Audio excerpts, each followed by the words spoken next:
En compagnie de Simon Gagné, ex-joueur de la Ligue nationale de hockey, un jeune homme originaire de Sainte-Foy, qui aujourd'hui va donner sa première conférence ici au profit de l'Everest, la franchise de hockey junior 3. Pour nous situer, M. Gagné, pourriez-vous nous rappeler le cheminement de votre carrière professionnelle? Au professionnel, j'ai été repêché en 1998 par les Flyers de Philadelphie. Par la suite, je suis retourné une autre année junior avec les Remparts de Québec. Et l'année suivante, en 99-2000, ça a été ma première saison officielle avec les Flyers de Philadelphie. J'ai joué 10 ans consécutifs avec les Flyers. En 2011, je me suis retrouvé avec le Lightning de Tampa Bay un an. Et par la suite, je suis tombé agent libre, puis signé un contrat de 2 ans avec les Kings de Los Angeles. Par la suite, j'ai pris une année sabbatique, si on peut dire. J'ai pas joué de hockey pendant une saison. Puis j'ai effectué un retour au jeu avec les Bruins de Boston pour une demi-saison qui s'est terminée en 2015-2016. Finalement, des problèmes de santé qui ont mis fin à votre carrière? Bien, c'est sûr et certain que les blessures n'ont pas aidé. J'ai eu plusieurs blessures. Comme j'ai dit souvent, j'ai peut-être poussé la machine un petit peu trop, si on peut dire, surtout dans les séries, tu sais. Puis on a tout le temps eu des équipes très compétitives à Philadelphie. On a souvent fait les séries, on les a pas ratées souvent. Fait que un joueur qui est dans la série année après année, bien, c'est certain que tu hypothèques un petit peu ta carrière. Tu joues blessé, puis souvent l'été, ben j'avais recours à une opération pour réparer les peaux cassées, si on peut dire. Puis c'est ça, mais en même temps, il n'y a rien pour. Je ne changerais rien. Je changerais rien. Je ferais la même chose si on me demandait si j'avais le choix de recommencer ma carrière comme qu'elle s'était passée. C'est certain que je dirais oui tout de suite. Puis, mais c'est certain que les blessures majeures, comme les commotions cérébrales, c'est certain que ça l'a peut-être mis fin à ma carrière peut-être un petit peu plus vite. Puis, tu veux pas être père de 3 enfants, avoir une famille, bien, tu y penses un petit peu plus. Puis, vers la fin, je suis rendu à 36 ans. Puis, le feu sacré aussi était peut-être un petit peu pas là vers la fin. Puis, quand tu veux jouer au hockey dans la Ligue nationale à ce niveau-là, il faut que tu sois là à 100% mentalement, physiquement. Puis, si tu vas là de reculons, c'est pas la façon que tu veux jouer au hockey. Mais les études, à quelque part, est-ce qu'aujourd'hui, vous êtes capable de mieux évaluer la situation, l'importance de l'école par rapport au hockey? Oui, mais tu sais, j'ai été chanceux. J'ai joué mon hockey junior à Québec. J'étais à la maison, j'étais bien encadré par mes parents, mais en même temps, je vois beaucoup la différence. Je suis encore beaucoup en contact avec les gens des Remparts de Québec. Je vais faire mon tour souvent au centre Vidéotron. Je vois comment que les joueurs sont vraiment encadrés.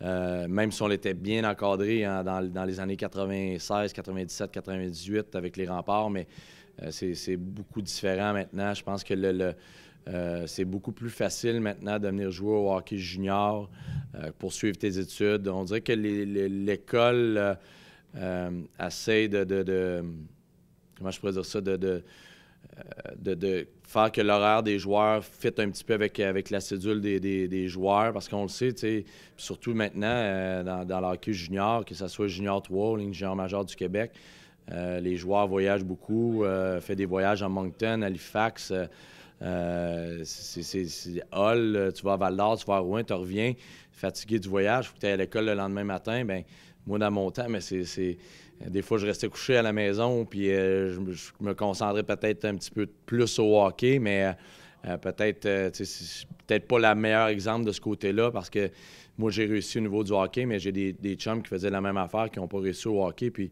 ils ont été obligés de retourner à l'école après leur carrière qui s'est écourtée dans le professionnel, dans la ligne américaine ou en Europe. Mais je pense que maintenant, les écoles sont plus ouverts, je pense, à ce que les joueurs continuent à jouer au hockey, mais les professeurs aident beaucoup, les écoles aident beaucoup maintenant, puis sont mieux encadrés que peut-être dans notre temps. Je parlais tantôt pour la raison pourquoi j'ai pris ma retraite. Oui, il y avait les blessures, mais il y avait la famille aussi, 3 enfants.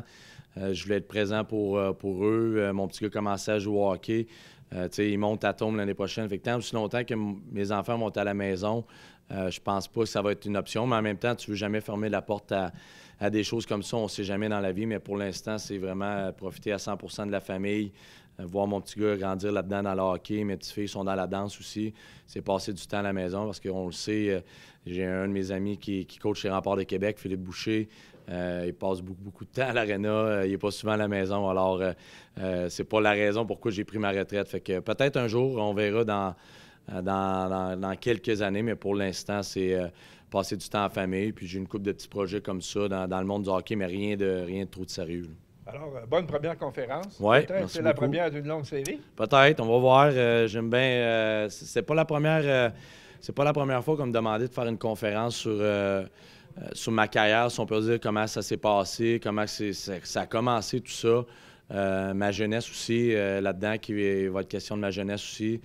Mais en même temps, j'étais pas à l'aise d'aller devant un public puis de parler tout seul devant tout le monde. On le fait sur un style de one-on-one interview avec quelqu'un qui est un de mes bons amis à moi, Claude Lucier va être avec moi. On a travaillé là-dessus. Ça fait peut-être un mois ou deux qu'on a préparé cette conférence-là. Puis je pense que ça va être une belle manière peut-être de poursuivre, peut-être en faire plusieurs dans le futur. Comme j'ai dit, j'avais déjà été contacté l'année passée justement quelques fois là, pour en faire, mais je n'étais pas prêt. Fait que on va voir comment ça va se dérouler ce soir. Je suis très content que le public de Montmagny a répondu. Je pense qu'ils ont 200 billets de vendus. Puis tout ça, bien, ça va pour aider la nouvelle équipe Junior 3. Fait que c'est plaisant de voir ça.